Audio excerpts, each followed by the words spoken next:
Hello and welcome to another episode of The Deviant Duo. I am your host Dax, and today joining me is the wonderful Quincy. How are you doing today? I'm doing all right today. The weather's starting to get better. Getting very hot and sweaty, which I guess a lot of people are going to love. When are we going to be able to send like smells over our phone? We can do videos.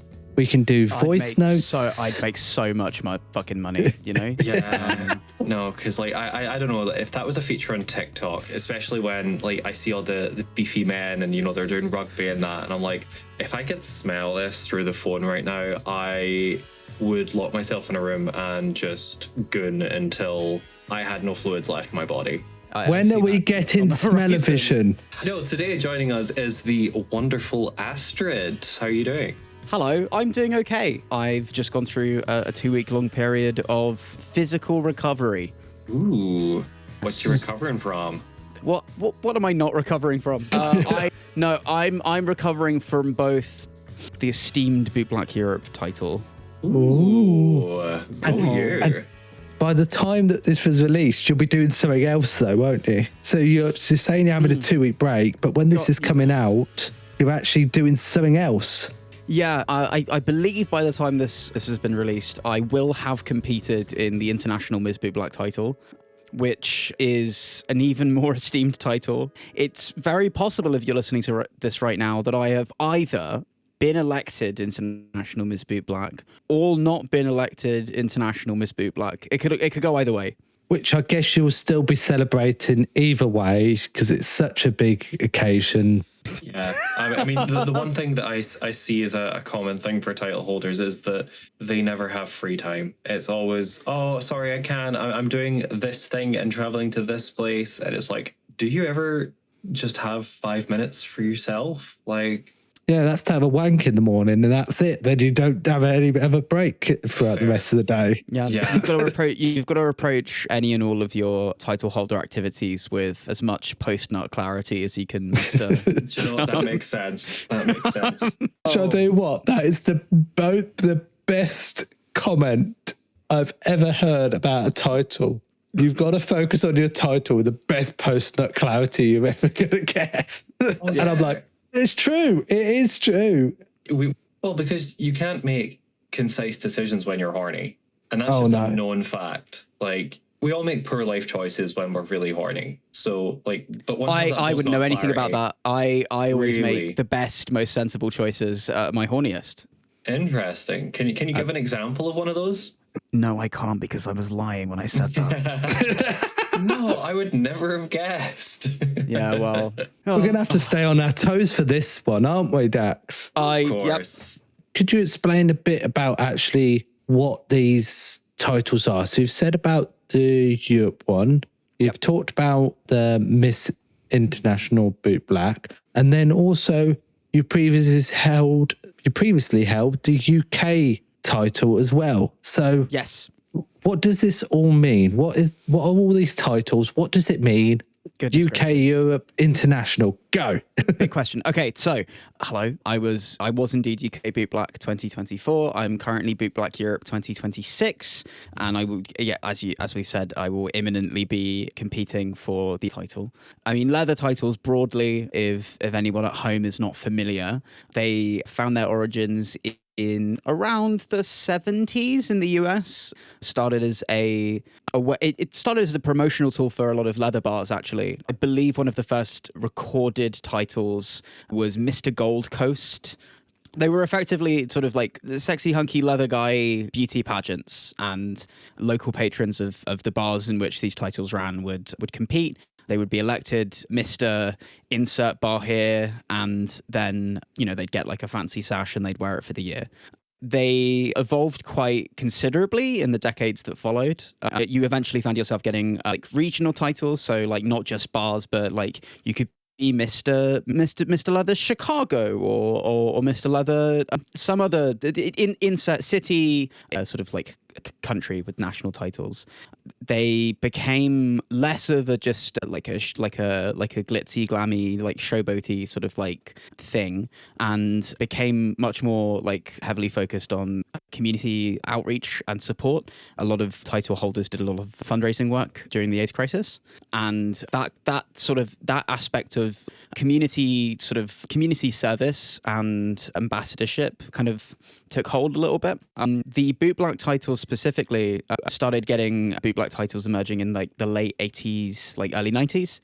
They are titles for Bootblacks who do bootblacking in the community, more so than some of the Mr. Leather titles. There is this skill element attached to it, right? Your competency as a bootblack, the ways in which you're like managing your stand, the quality of your work on varying different kinds of boots. UK Bootblack title is quite new. I was the second person to ever hold it. The European Bootblack title, a little bit older, but still relatively new. Yes, they did. Might be what I'm thinking. Yeah, I know that Karl-Heinz, who is one of the German Bootblacks, who some people in the European leather scene may be familiar with. I believe Karl-Heinz was the first Bootblack Europe. Yeah, that's been running for a little bit longer. Bootblack titles generally are quite. They're certainly more recent in their origins than the Mr. Leather titles. The title, for instance, has been running since 1997 because it used to be an international Bootblack title, but I think they split it off into these two separate categories because it reached a point where a lot of like the leather women and dykes in the scene realized that maybe some of the boys were getting a bit more like popularity. Yeah. In that world. But yeah, so the title has been running since 97, which means it will be 29 years old this year. Ooh. Wow. Same as me. Well, yeah, there we go. Which is it absolutely incredible. Really, really exciting. I mean, it is still incredible and exciting to have been UK Bootblack, particularly being part of its sort of infancy, I suppose. And that's something I feel very fortunate to be a part of. I'm about to go compete for a title that's older than me, which there's a lot of gravity to that in my mind. It's very exciting. But yeah, that's kind of a little rundown on what titles are, if anybody wasn't particularly aware. There's a fun fact that you might not know. I was actually one of the judges in the first UK Bootblack contest. Oh, goodness gracious me. There we go. So there is a connection here. Like, I was only a judge. I wasn't competing, but being in an infancy of a title, there's a lot that comes with it. Like, I was first European Bootblack. I don't know if I said it, but I do say it quite a lot. But there's a lot of gravity to those situations where when you've got a new title and new things come about and you've got to somehow show it off when you haven't got that history or direction, and you're like, I've got to make sure that this stands as its own thing. Is that you said that like the international ones are a bit older, Bootblacks, you've got 1997, but actually that's quite old because some of the pub titles, the international puppy didn't come around to about 2001. So it's quite old there, but it's new in Europe. But really, for some reason, it's taken a little while for the Bootblack titles to come over to Europe compared to America, hasn't it? I find that strange, but I don't know why that is. It's interesting. There hasn't really like a culture of bootblacking in the European leather community, in the European leather scene generally, and in a lot of leather scenes outside of America are relatively new in and of themselves, right? The actual culture and practice of bootblacking, or at the very least, like the more widespread awareness of what it is, that's also quite recent, certainly in Europe, which is what I feel more like knowledgeable to sort of say. I know that there are bootblack titles in Australia, for instance, but I'm not actually sure how long they've been running for. But yeah, it's all quite new. There are still lots of people in Europe, but so many people that I work on the boots of in the rest of Europe, like it's their first time. They come up to the stand and they're not sure like really what it is, or they have like surface level understanding and maybe some expectations and misconceptions that come with that. But there are loads of people who don't really know what the whole deal with it is, which is, I think, exciting because it means that it's this what I consider to be kind of like a stealth pillar of the leather community at large. Well, I mean, like as a broad, as a sort of broad thing, bootblacking, sort of to give a broad overview, bootblacking is it's basically shoe shining, which I think more people are familiar with, but in a fetish context specifically. It's leather care on boots, cleaning, conditioning, polishing in some instances, though not in all instances, in a fetish context. So you'll have bootblacks set up at leather events, and they'll have all of their gear with them, and they will be working on not just the boots, but also like the leather, the latex, trainers in some instances, working on people's fetish gear. But it's more than that. There's like an oral historian element to it. There's a community stewardship element to it. It's a lot more comprehensive than it might appear to be on the surface. But broadly, it is shoe shining in a fetish context with a more comprehensive sort of like aspect to it beyond just the act of shoe shining. I would say like it's a fairly good explanation. Cool. Sorry, I had a little snack. I thought, oh, I'm enjoying this. I'm going to, What are you snacking on? Well, it's just at the time of the podcast, it's not been long since Easter. So you get all the chocolate eggs and they just cover everywhere, don't they? So I'm literally just like, I look somewhere and there's a chocolate egg, and there's a side of me that's just like, oh, love a bit of chocolate. Okay, you're going to call me a fat bastard here, but one of the absolute gems of a store that we have at the designer outlet where I'm from is the Cadbury outlet store. Oh, no. And so what I bought on Saturday was a 1 kilogram bag of mini eggs. Wow. Yeah, a whole kilogram. And me and my flatmate had it open last night. And yeah, we've just been munching away. Have you got to it yet? That's the question. No, because my partner, I don't know if we can really call ourselves partners. At the time of this podcast, you can. Yeah, I suppose. He's coming to visit on this Saturday, and I said I would make a cheesecake. So I'm going to make a mini eggs cheesecake. So I need to keep some. Well, that sounds nice. How many of the nice. eggs are left? It's still quite a lot. Like I think I had a small handful, and so did my flatmate. So yeah, we've still got like quite a lot. But honestly, opening that bag and just looking in and seeing that many eggs, you were like, whoa. Yeah, that's a lot. So obviously you've talked a lot about bootblacking, and it being a part of the leather community. You've also helped set up something for the leather community recently, haven't you? Yes. So we went public last June 2025. But there were a few months of lead up to this. I was one of the co-founders of the London Leatherdykes, which is it says it on the tin, really. It's a leather club for dykes in London. So it feels strange to me sometimes because you've got all of these different clubs. We've had I think there used to be 24 used to be called motorcycle groups, didn't it, for the male-centric side, but you had the gay motorcycle leather clubs. We had over 20 of those, but I've never really heard historically of many Leatherdykes in the UK. And really, we haven't had a Leatherdyke social for at least a decade now, have we? Yeah, I mean, I can speak to a little bit of the history there, actually. I don't know that much. Of course, certainly, I'm certainly more knowledgeable about the history of the community in London, but and the south of the country. But there's a little bit more to the broader history of the Leatherdyke scene in the UK. There hasn't really been a public facing scene for Leatherdykes in the UK with that term Leatherdyke used specifically for a little while now. There were various like motorcycle clubs, like a lot of dykes on bikes chapters in London, in Manchester, and some other parts of the country. But certainly with the Leatherdyke scene, there was a burgeoning Leatherdyke scene in London specifically in the 80s and the very early 90s. It centered a lot around this Dyke SM club called Chain Reaction that existed in London in the 80s and 90s. And a lot of the people involved in that scene were Leatherdykes. And it was also like the epicenter of a lot of really interesting Dyke sort of community support, mutual aid, and like organizing that was happening in London around that time.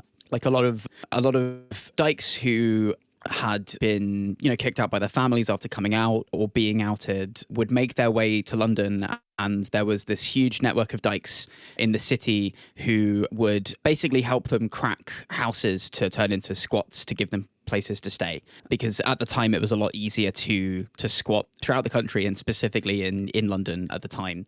And not only would you rock up to London as a recently homeless lesbian and find a community that would then give you a home, you would also be plugged into this scene in the city. And a big epicenter of a lot of that scene was this club called Chain Reaction. There's a really, really good documentary about this scene called Leatherdyke. I'm not entirely sure where you can access it at the minute, but if you Google Leatherdykes, if you Google Leatherdykes, then you should be able to find a place that you can watch this film. It delves a lot into the sort of the culture and the history and the community of like this dyke scene in London and of Chain Reaction specifically.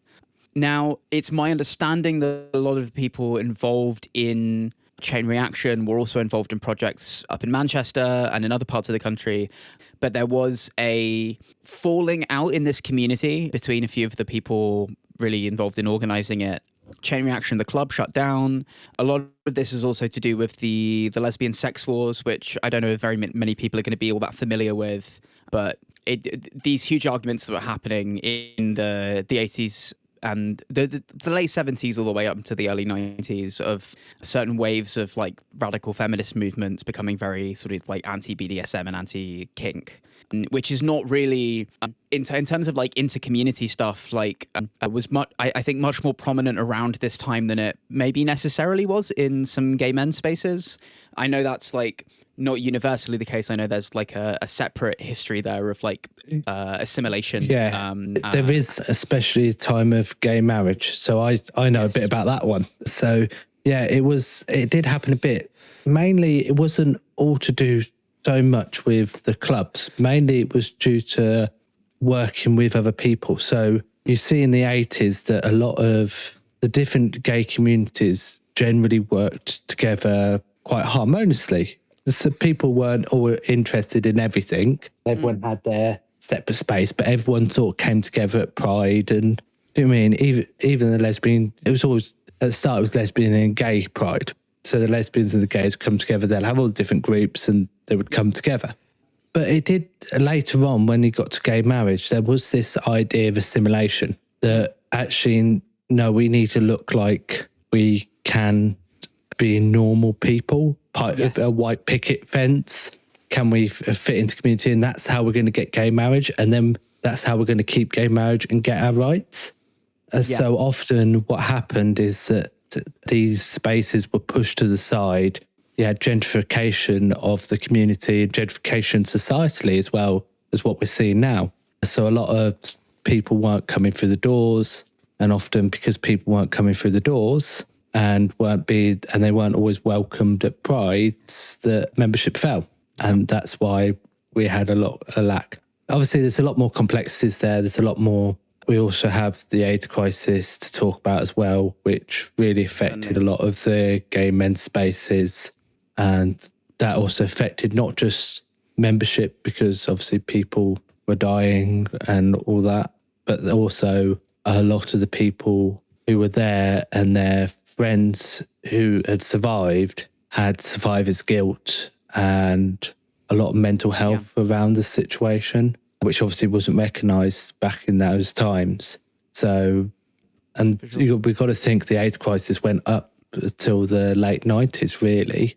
People think it's just an 80s thing, but it went up to the late 90s and resulted in a lot of people leaving because of survivor's guilt and mental health.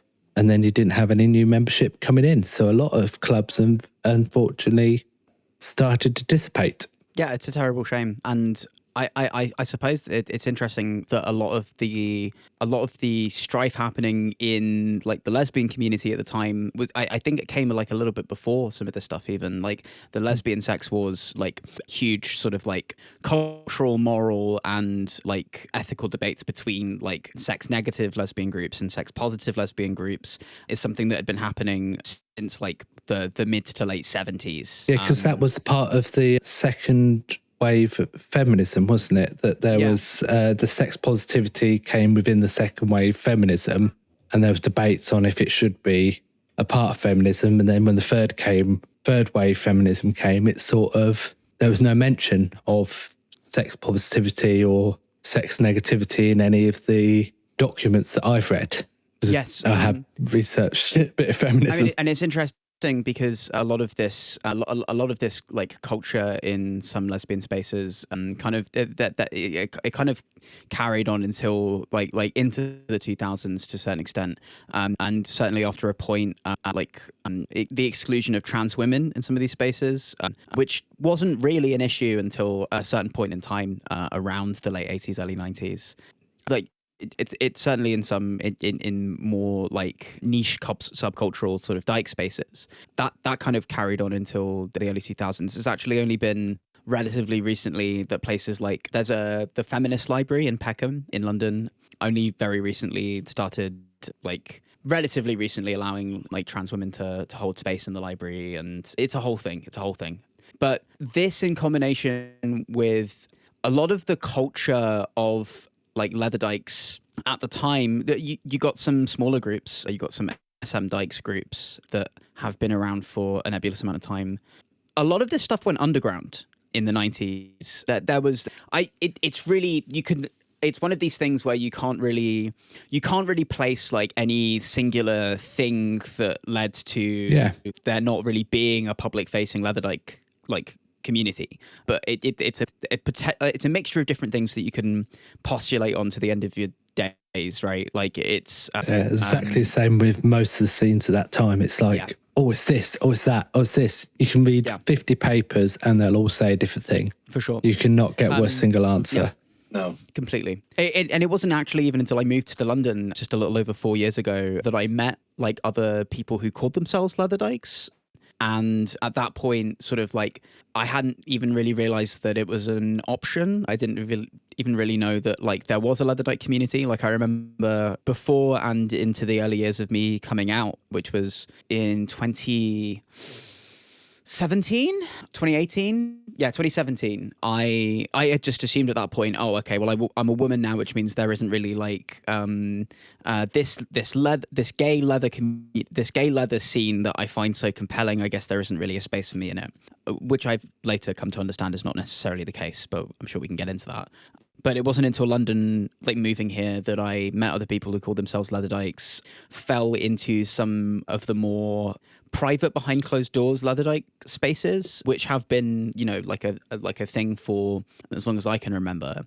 Like a lot of this stuff has been underground for a very long time. I have been in community with other Leatherdykes, but it's always been kind of secretive, heavily vetted group chats, private socials and parties, this sort of thing. There hasn't been anything like truly public facing until the London Leatherdykes. And I wanted there to be something, you know, because I knew this wonderful world of leather that I found myself in was very special, and I knew that it could have been that special thing to me so much sooner if there were something more public facing, like the London Leathermen, for instance, or like any of the other like Leathermen's clubs that exist, which you can Google gay men's leather club and you can come up with a list of different places that you can go and different like groups of people that you can go and meet and form like friendships and like fraternal bonds and sort of like broader communities with, but there wasn't really anything like that for dykes. And I actually began bootblacking in more vanilla dyke spaces because I thought, okay, well, this is a leather thing that I can do that maybe other dykes will see this and go, oh, I didn't know that's a thing that we could do. I didn't know that was a thing that we could become involved in, and I started publicly calling myself a Leatherdyke. And particularly after going off to Darklands for the first time to compete for Bootblack Europe on a whim in 2024, coming back and having experienced like just the sheer sort of like sensory overload. Oh my God, there's so much leather and fetish stuff. Like I can't look anywhere without seeing it. This is incredible. It was like, okay, we need something that's more public facing for us. We need something that people who are curious about this sort of thing there's a place for them to go. There's a place for them to meet people like them. And it took a little while to get it all off the ground, but it's clear that there's been a real hunger for this from a lot of like dykes for a while now, because people are really surprised when they find out that we have existed for less than a year. Yeah. It is really surprising. And it's also surprising that you're really the only public one in the UK, because wow, that's changing quite quickly. Yeah, it's because but the thing is if you look at the more male-centric scene, I've just had a quick look. Between fetish and leather, I think I counted 28 groups in the UK for male-centric, fetish and leather. That's rough counting. But you're the only one that I know of that is female-centric. And that just seems like why? Do you mean? It's like, yeah, well, there's not space for women. What's been incredibly exciting, one of the most exciting things to me about starting London Leatherdykes is seeing just how many other groups of people across the country have like noticed that we've done this and gone, oh fuck, we can do this too. We should do this in our city. We should do this in our area of the world. The first group that I noticed pop up were the Glasgow Leatherdykes. Okay.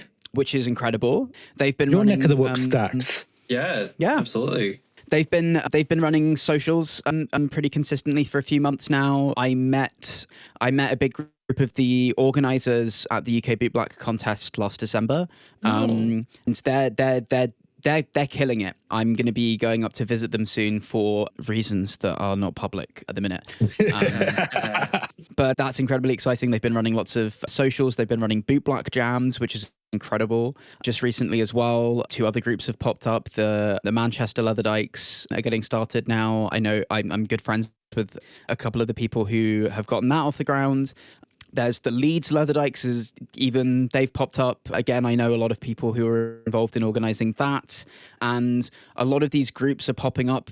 I don't think it's too presumptuous for me to say this, because they've seen us doing it. Yeah. Which, sometimes you need a catalyst, don't you? Yeah. And I'm just so delighted that we've been able to be that catalyst, you know? Hell, Berlin Leatherdykes popped up like somewhat recently, like in the last 6 months. So you're saying that Berlin didn't even have a public Leatherdyke scene till 6 months ago, really? And so I guess it's something very interesting to talk about in all of this is I think a distinction between like culturally like Leatherdykey stuff and then the Flinter scene, right? Because there's been quite a prominent Flinter scene for a little while now, including a Flinter scene. Yeah.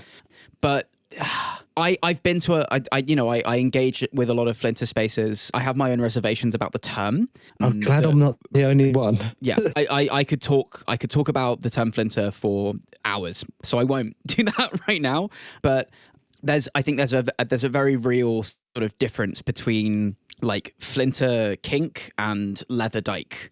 You know, Leatherdyke is spikier. Leatherdyke, I think, is a lot more similar to the broader leather scene. Like we're dealing with, leather as a focal point, but not necessarily exclusively so. There's a culture and a history. There's a lot of stuff to do with power dynamics and edge play and more intense things, and very much predicated on this relationship to the things that came before it. That I think in a way that is like quite distinct from how some parts of like how different Flinter feels like a descriptor that you might apply to something. Leatherdyke feels more like this is something that is in conversation with something bigger than itself. Yeah. Yeah. Some people may if disagree with that, but that's my understanding of it, certainly. To me, it feels like an acronym. Flinter is like an acronym, like LGBT, you know what I mean? LGBTQ plus. It's all that acronym. But And when that's you not hear even, when you hear Leatherdyke, that's like a specific thing, right? Yeah, that's a community. That's you know, you go Leatherdykes, bang, an image pops straight to your head. You know what that is. You know who it is. You know what's going on straight away. Yeah. When you hear Flinter, I sometimes get confused on what is it actually there for. It's like because also Flinter. I mean, like, you know, Leatherdyke can certainly mean different things to different people. Yeah, but there's definitely. still this consistent, like, sort of like core theme to it. But Flinter can mean drastically different things to different people, in my understanding. Yeah. Like, just to give an example, like I as a trans woman, sometimes, particularly a trans woman that isn't traditionally feminine, conventionally like female presenting, feminine presenting, so on and so on, it isn't necessarily a guarantee to somebody like me that an event that describes itself as Flinter is going to be an accommodating space for me. But Leatherdyke, that feels more accommodating to me. And I think in some ways I feel like the word dyke in and of itself is a much broader, more inclusive sort of word in my head, because it can describe any number of people who have a relationship to that term, you know? And Leatherdyke is very much the same sort of thing for me. I have the same thing with a lot. Since I started probably in 2020. I think that's when 2019 I started. I came out non-binary in about 2020, 2021. And everyone's probably seen me on social media, now on the podcast. Dax and you have seen me, Astrid. I am quite male dressed. I mean, I'm quite male-centric, very male presenting, but I'm not always. And I am non-binary, But I have had it in spaces where I've not been comfortable in male-centric spaces for certain reasons. The old-fashioned male-only spaces, where you have to be this ultra-masculine individual, which I didn't feel comfortable with. Yeah. I looked for these more trans spaces or male-centric, trans-inclusive spaces, and they obviously Flinter is only a new thing, but they had their own terms then, and that didn't feel like me as well, because it feels like sometimes what people do is go, oh, trans, we're going to shove you with the effeminate women, so it's literally just going to be men and non-men. It just feels sometimes they use terms just to catch people who don't fit this masculine view, sure, and this adaptation. And it's almost like you can't escape the gender divide. Yeah. No. I mean, certainly I know that there have been some perspectives from people for a while now that some people's understandings of what Flinter means, or certainly the way that the term Flinter is used, is women and anybody that I think is a woman. Yeah. Which is, again, it feels... There are loads of other people in the London Leatherdykes, for instance, who I think, for a variety of understandable reasons, don't feel comfortable in Flinter spaces, but they do feel comfortable in dyke spaces. I mean, how there's lots of people in the London Leatherdykes who could probably reasonably apply to be members of the London Leathermen, right? Which is a very fun idea to imagine somebody having both of those patches on at the same time. I think that's that would be fun. That would be really fun. But you know, there are lots of people who call themselves. There are lots of people who are boys in the London Leatherdykes, but they're like they still call themselves dykes. You know, like trans-masc people. Yeah. There are you know, butches and femmes. There's butch trans women like me. I am relatively masculine presenting, but I am very much a woman, and I feel more comfortable in spaces that describe themselves as dykey as a consequence. And that's why I thought it was important to try and get some movement on having something more public facing like the London Leatherdykes. And yeah, it's exploding. It's exploding right now. Like, particularly with the Berlin Leatherdykes, you know, like Berlin has a huge flinter scene, quote unquote, but there hasn't been necessarily, to my understanding, a more public-facing Leatherdyke scene in Berlin. And that's something that's happening now. And I think that's really exciting. Yeah. I just want to quickly touch on, you just talked about London Leathermen.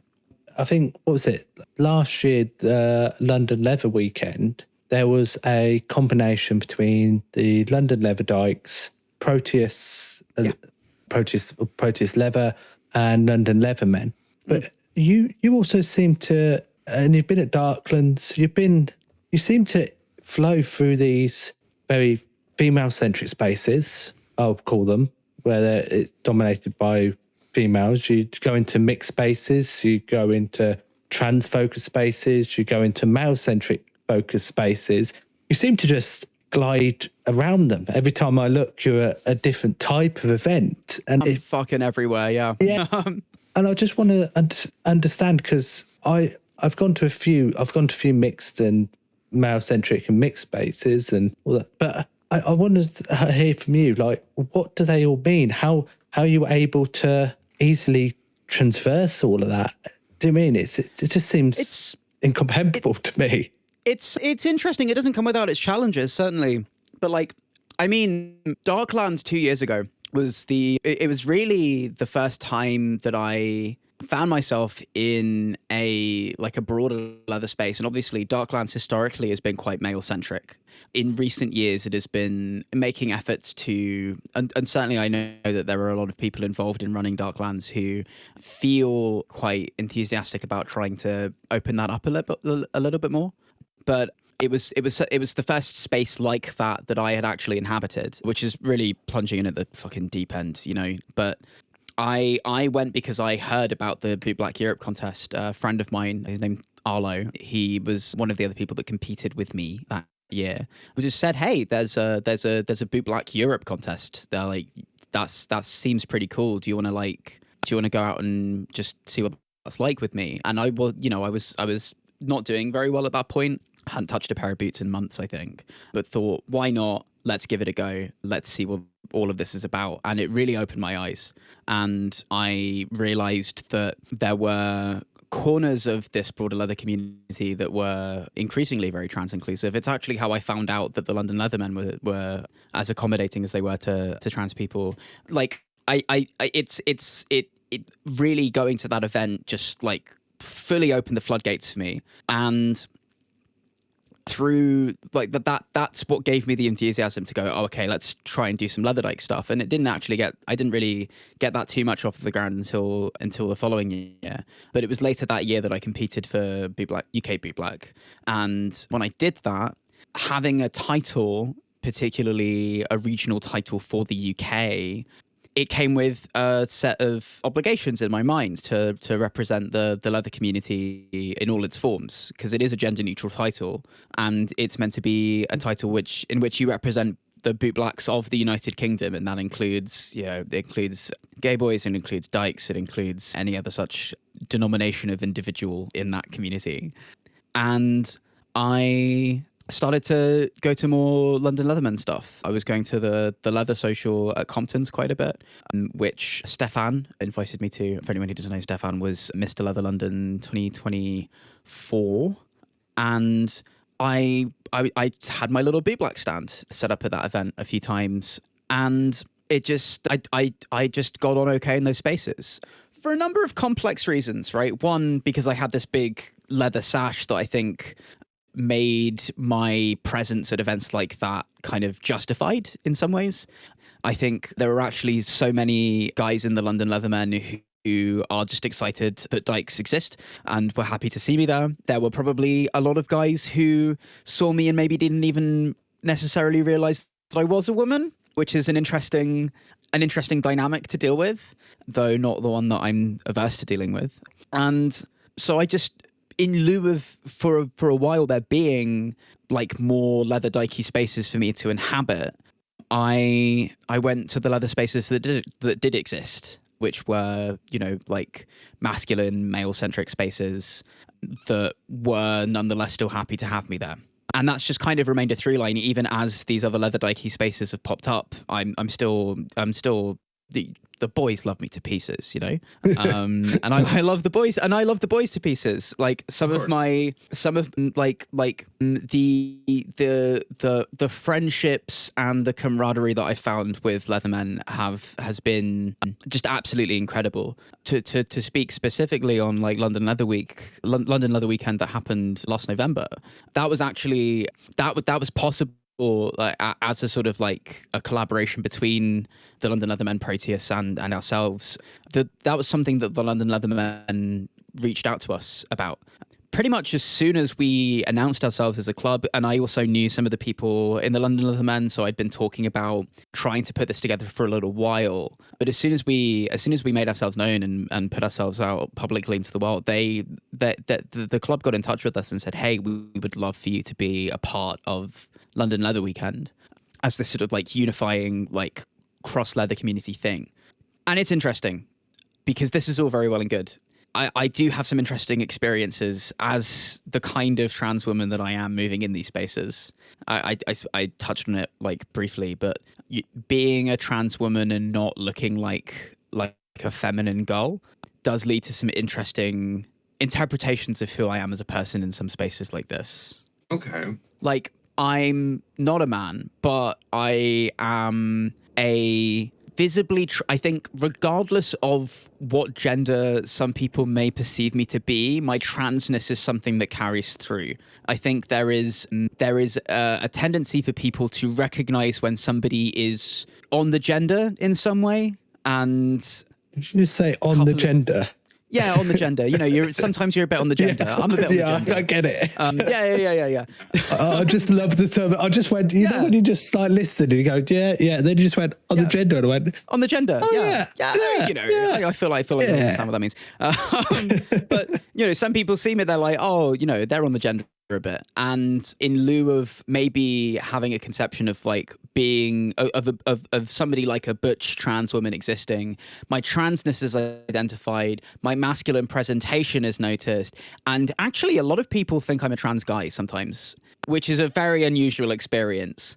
Even some trans guys sometimes have mistaken me for a trans guy, which certainly makes cruising interesting. But and it's an interesting in between worlds experience, right? Like I think this is not necessarily, it's not universally the case, but I sometimes wonder if this misinterpretation of what I actually am has meant that at least gaining access to some of these spaces has been because of assumptions made, but at least initially. But something that I think has been wonderful about then being in those spaces and having access to those spaces and my presence sort of just being understood to be matter of fact. It's really helped me in realizing actually just how many people in the leather scene more broadly are kind of excited about there being a more sort of like cross community leather sort of like community scene. Maybe that has something to do with me. I don't know. I don't want to assume anything of my sort of place in all of this. But yeah, and sometimes some boys do, you know, recognize that I'm a woman and maybe don't interact with me or give me a funny look, which is understandable. Not great, but understandable. I think because there aren't really a lot of prominent mixed leather spaces in the UK at the minute. It's certainly nothing like what it's like in the US. So, Dax, did you want to ask anything else before we move on and I do my famous last question? Ooh, I'm not sure. You've covered quite a lot. Like, damn.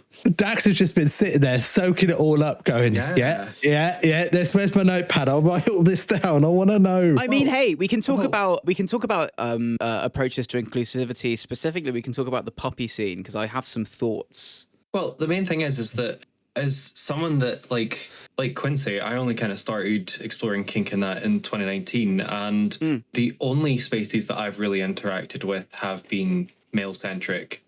Obviously, I've done Darklands several times, and I would say this year, more than any other year, I definitely noticed there was more than just a male presence, which I think is fantastic. Yeah. It's like a step in the right direction. There's exponential growth in terms of like the demographics that you're seeing at Darklands, and I think it's just it's incredible. But like, for instance, the only kind of events that I know of up my way anyway is you have Dilf, which is very male-centric, and then there is Torture Garden, which is a mixed space. Yeah, which is a mixed space, but because, you know, I don't really know that many kinksters up here that would go to something like Torture Garden. I've never been, because where I would be very intimidated to go by myself. And I know that's wild considering that my first experience was Darklands, but yeah.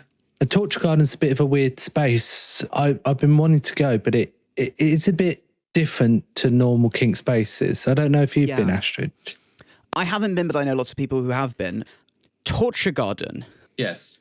So events like Torture Garden, I think are very interesting because they're not like queer exclusive, but an event like Torture Garden exists in my mind more as, you know, it's ostensibly a mixed space. Yep. And what I think that tends to mean is that it's a space that is where a lot of the people in attendance are straight. Yeah. A lot of the people in attendance are cis. Mm-hmm. And it's more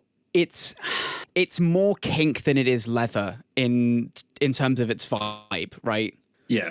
I would have gone a step below, and I'd have gone, it's alternative, not kink.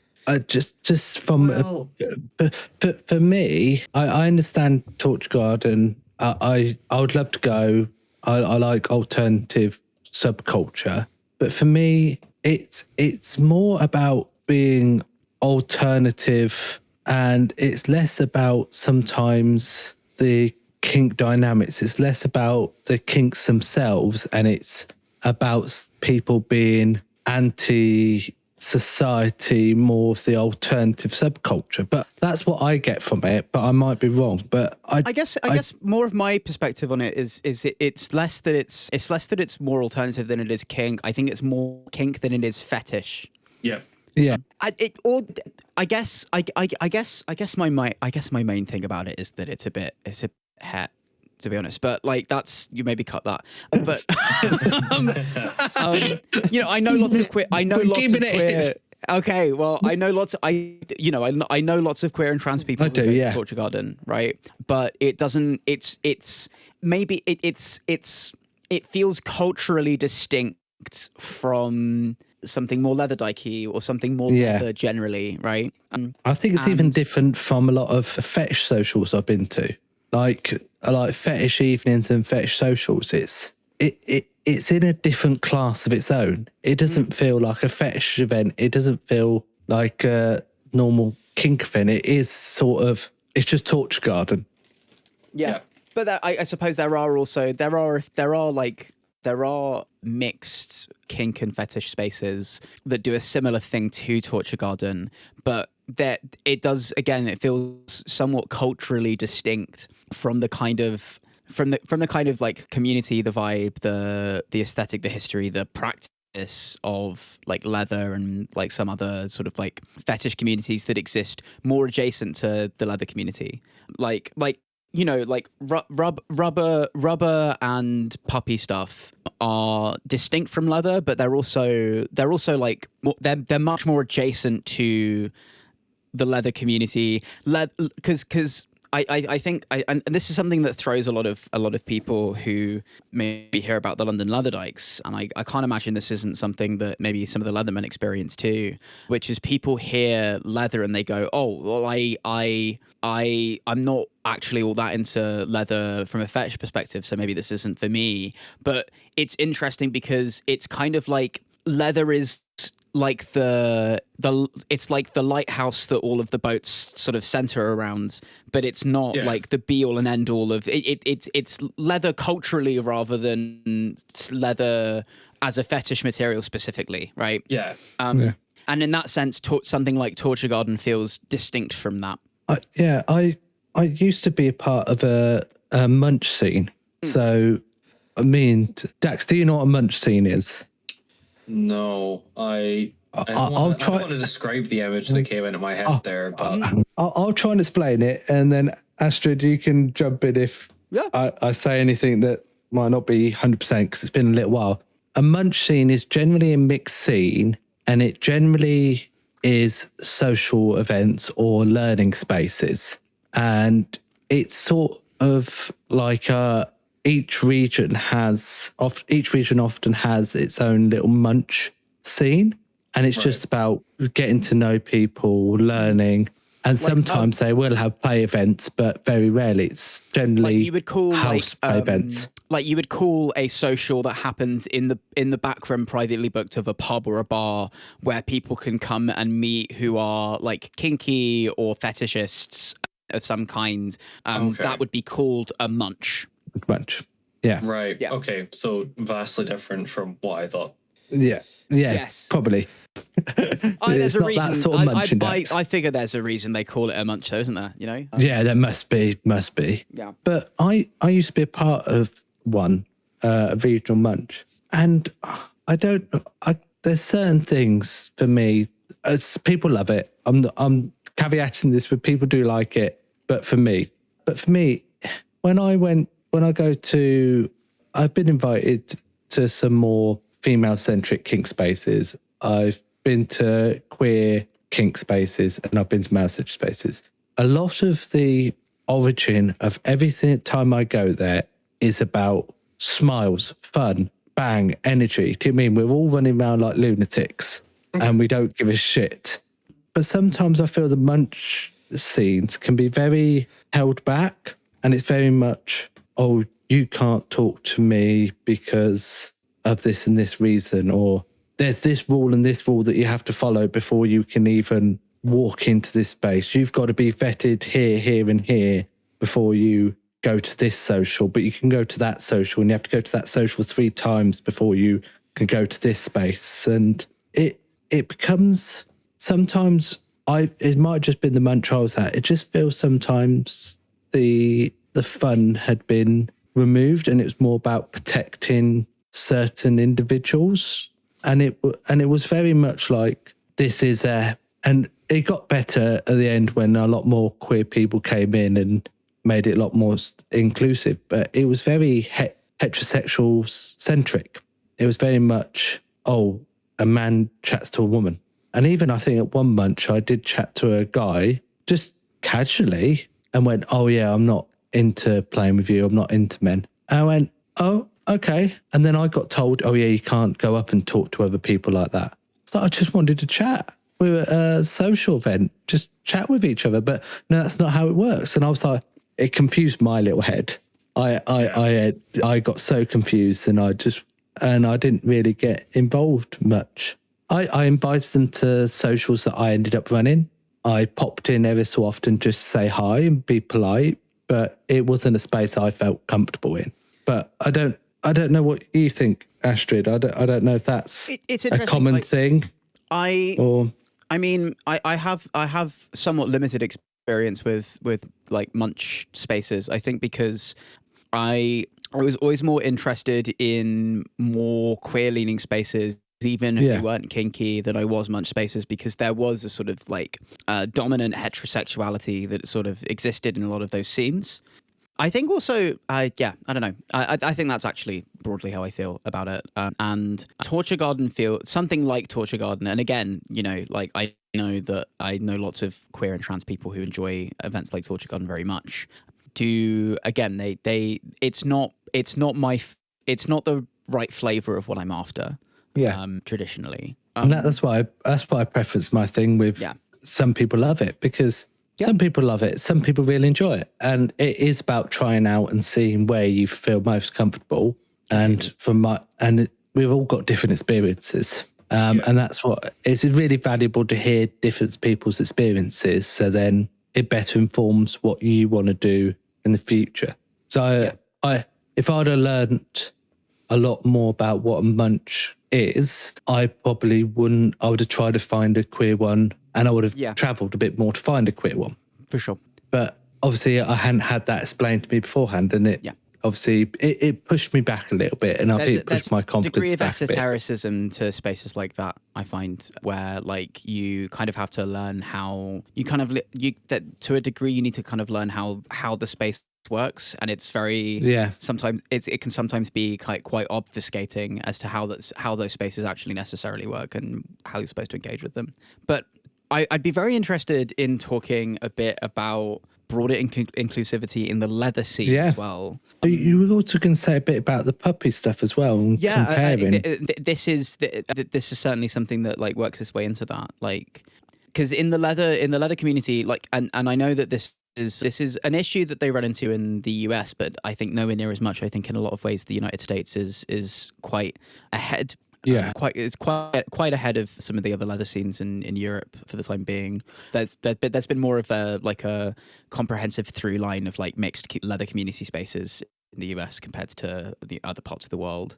But it's this interesting thing in that I have noticed in the leather scene, particularly in the UK and Europe historically, is that a lot of these spaces have been male-centric from this perspective, and there are a bunch of different reasons why that might be the case, right? I would go further than the male-centric and say it's male-only. Yes, in fact, male-only a lot, and there are a lot of spaces that still are very much the case, especially in parts of Europe. Yeah. It's cis men only reasons. Yeah, and there's a bunch of different reasons for that, like historic licensing like problems. This idea of like affinity clubs and affinity spaces, which for anyone who isn't aware, an affinity space or an affinity club is like a club or a space that is it's specific. It exists specifically to cater to the needs of a specific group of people. And so a lot of like gay men's leather spaces have been historically, culturally, and legally considered affinity spaces. And I think there's value to affinity spaces, certainly. There's a reason that I helped start the London Leatherdykes and not the London Leather People, right? There is, particularly when you're moving in spaces in which there is this sort of element of sexual belonging, then affinity spaces make a lot of sense. I think the big problem that we have in Europe and in the UK, and increasingly less so in the UK, and I'll talk about that in a moment, but this broader historic issue has been that it makes perfect sense that there are maybe not cis gay men only, but certainly like masculine centric leather affinity spaces. The issue being is that there haven't been any mixed spaces of any of this flavor of any real significance, and two, that there haven't really been affinity spaces for more like dykey female women's sort of affinity spaces in conjunction with that. And there's a lot of different reasons why that might be the case. One that I can immediately think of the bat is, for instance, it's been within the last 60 years that women legally have been able to have their own bank accounts in a lot of places in the world, and that kind of inherently puts women in a position of being of even after being able to have economic freedoms like that, being at a sort of disadvantage economically. It's systemic, really, isn't it? Yeah, it's a systemic issue, and I think it's a big part of why, for instance, there are a lot of like gay men's leather clubs and like bars, because historically there has been more money amongst men to be able to set those spaces up in the first place. But like there are, and even broadly, like there's still very much an issue of class in a lot of leather spaces, particularly in relation to how easy or difficult it has been for women and dykes to set up spaces of their own. But I think also comes into that is affordability of gear as well. And absolutely. I'd even say in the pup scene, like it's coming more in the pup scene as well. You've got to have this type of gear. And in the leather scene, you've got to have the idea of having full leather, and full leather is often is not cheap. You can do it in an affordable way, but often it's not really affordable, and that puts that extra barrier in as well for a lot of people economically. Yeah, like 90% of my leather is secondhand. And a further percentage of that still is it's not gear that I'm getting that is specifically made for like leather fetishists, you know, or people in the fetish community. A lot of it is like motorcycle leathers and leather jackets and trousers and vests and shirts and whatever that I found like in like vintage markets and secondhand online, because that's what's been affordable to me. And even then, like, I don't have a full bluff like outfit, for instance, because it has not been economically accessible to me, because I am a working class person, you know. I've been on quite comfortable disability benefits for the last year now, but even then, like, you know, that's still not a huge amount of money for it's enough money to live comfortably on, but it's not enough money to, you know, buy whatever I want, right? Yeah. But it's, you know, it's changing. More clubs are popping up, particularly in the UK. I know, like, especially in London, for instance, there isn't a leather bar, even for men. There hasn't been for a few years now. There are lots of spaces that it was the close of Backstreet that was the last leather bar. Yeah. It was one of the oldest in Europe, and then it was the last one to be in the UK. It's heartbreaking. But a lot of the dyke clubs that have been starting up, we found homes in places that accommodate us from time to time, but it's nothing brick and mortar, you know? Yeah. No dedicated space. No. But more affinity spaces for dykes are, like, even if they are transient, more affinity spaces for Leatherdykes are happening gradually. And the big thing that myself and a few other people are working on now is having those mixed spaces, but them being mixed spaces with that sort of like flavor of like culture and community that exists within the individual affinity spaces, you know? The London Leathermen getting us in to work together with Proteus on London Leather Weekend last year was like a big part of that, and that is happening again this year. We are currently having some conversations about some mixed stuff that we could be planning, which is really exciting, and so there's a lot of movement happening there. But I don't know, it's interesting. There are other communities in the broader fetish world that I think do have this greater sense of inclusivity about them compared to some leather spaces. One of those spaces I think, being the pup scene, I think. Yeah, I was going to touch on that because I think we've always, well, not always, but since I've started, I don't know, Dax, we started about the same time, but I know there has been, and I know they do crop up in some, you know, like sauna sort of places like Vault and stuff like that they are male-centric pup sex nights. But generally all the socials have always been gender inclusive. Yeah. Sometimes there's been just not always trans inclusive, but that has improved. But one thing that I think I've noticed, because I did a big push a few years ago of getting rid of male only, trying to get rid of male only and focus it more male centric. So then we do include, it is still, like you're saying, those niche spaces for men, but it's what we class as men. Because if you say male only, it excludes so many people who accompany that idea of male identity or male centricism, if that's a word, male centricism, but don't always feel included. But something that I've noticed a lot while also doing that is that even though the pup spaces are mixed, they end up becoming this still male centricism. They're still male dominated. They're still male focused, if that makes sense. And I think that is as much as we say pup community is inclusive, I think there's still a huge issue with male centricism in the pup scene. I was just double checking because I do know there is a puppy girl social that started in London. Yes. That says lesbian dyke sapphic pet player social.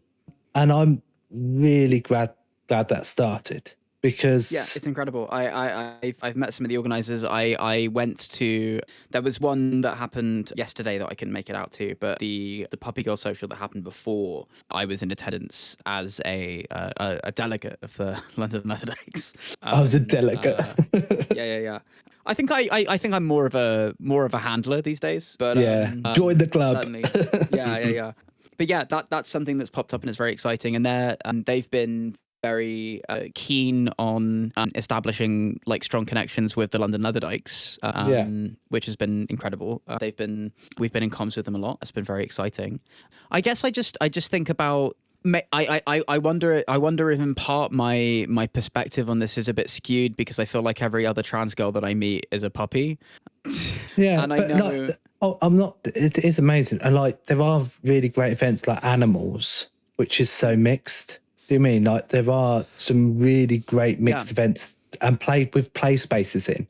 Do you mean like play space mixed events? That's like you wouldn't get that in a lot of the queer leather or queer fetish scenes. And I guess my perspective on this then has been that whilst there may still be a lot of room for improvement, and that I don't think there ever isn't any room for improvement in anything, that there is that in some ways the puppy scene is a little bit ahead of the curve compared to the rest of the leather scene. I think a lot about how the UK and European puppy titles are gender neutral. Yeah. Which I think is very cool and exciting, and it's something that maybe the puppy scene and the bootblack community has a bit in common. And I've just been really curious to get more, to ingratiate myself more with that community and speak to the people who are like responsible for, you know, moving things in a better direction and making things more inclusive, particularly because while it is adjacent, it is very much integrated, I think, with like a lot of like parts of the rest of the leather scene, right? So I've just seen a post on Blue Sky. A lot of messages are really just puts you in the contraption, which Okay, let me go for my question. Go for your question. Let's do it. So we've done a quite a long chat with you, Astrid, on quite a few topics, but I'm going to come to my final question.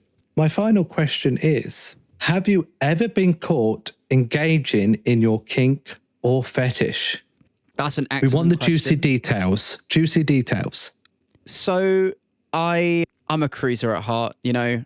Before I was a trans woman, I was a gay boy, and my home away from home was the public toilets. I have a story that I can speak to on that. I guess it's a bit tricky to get caught engaging in bootblacking. Okay. I have a story that is somewhat. Am I going to tell that? Why not both? Okay. Do both. Come on, do both. Okay. Do the toilet one, then we'll go to bootblacking. I was cruising in one of the public toilets that I frequented in my hometown many moons ago, and I was in the cubicle, and I knew it was a toilet. It was a public toilet that is known for being a cruising spot. What's the name? Dogs. Beep. It's actually not a public toilet anymore. It's a microbrewery. Oh God. Jeez. Which I found out recently. I've not been back to my hometown in a little while, and I kind of want to go have an overly expensive craft beer in the spot where I used to suck guys up. Nice. I think that'd be really funny. But I remember I'm in the cubicle. I'm listening out for other people coming in and for, you know, like giving the little signs that they might also be looking for sex. And this guy comes in and goes into the cubicle next to me, and then there's a period of silence, and then I think I just, not even really thinking about it, I just go, you know, like I make a sniff sound. And then I hear the other guy go, and I go, "Oh, hang on, is this a subtle communication that's happening here? Let me inquire further." So I go again, and then he goes again, and then I go, and then it's just, you know, that sort of thing. And I'm like, okay, well, maybe I'm in luck. Maybe something's about to happen. And then I hear him unlock the door of his cubicle, and And so I go to unlock mine, and I open the door, and I'm on my knees. I've got my trousers down, and we look up at each other and have this simultaneous realization based on, I assume he's looking at me, he's seeing me on the ground with my fucking cock out, and I'm looking up at him, and he just looks like a guy. He doesn't look gay in the slightest. I don't think he was. And a miscommunication had occurred here, because it seemed like he was actually trying to buy drugs, and I didn't. Oh, that makes sense now. It makes sense now, doesn't it? It makes sense. And I think in that moment, I was like, oh no, I've misunderstood, I've misinterpreted what's going on. And he had this similar. You know what? Like, big up this guy opening up a toilet door and seeing this fag on the ground, clearly wanting to like suck someone off, and going, oh, I feel like I've also committed a social faux pas. And he just goes, oh no, sorry. I go, oh no, yes, cool, it's cool, and I just shut the door. And I never see that man ever again, or maybe I do, and I'm not sure. But that's that. Sometimes you run into a little miscommunication. Cruising can be hit and miss sometimes, and sometimes the misses can be catastrophic, but sometimes they can be really funny, and you kind of just have to roll with the punches. Okay. So the other story that I have is actually to do with bootblacking, and I don't know if this counts as being caught, but I'm going to tell it anyway because I think it's an amusing story. Last year, I was the judge's boy for the Bootblack Europe contest. So I was basically the cat herder for the judges. I needed to make sure that they were wherever they needed to be at any given moment in time. And the little runner. Yeah, the runner, basically. The runner. But outside of the contest, I could do it. It was free game. I could do whatever I wanted. Yeah. I had a private bootblack session scheduled with a couple of friends of mine in the cigar lounge one evening. And I don't know if either of you have met Master Thomas. Yeah, I love him.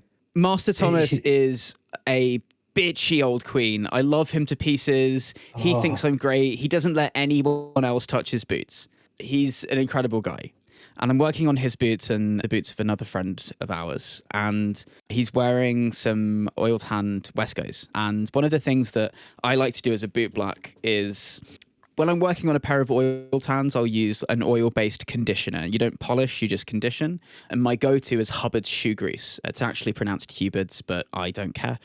And Hubbard's is body safe enough that you can, if you wanted to, apply it to a pair of boots with your tongue. Okay. Like lick it into the boots. Yeah. Very fun, very this sexy. is going. So I'm explaining this. Master Thomas is like, "Fuck, do that to mine," because he's up for a good time.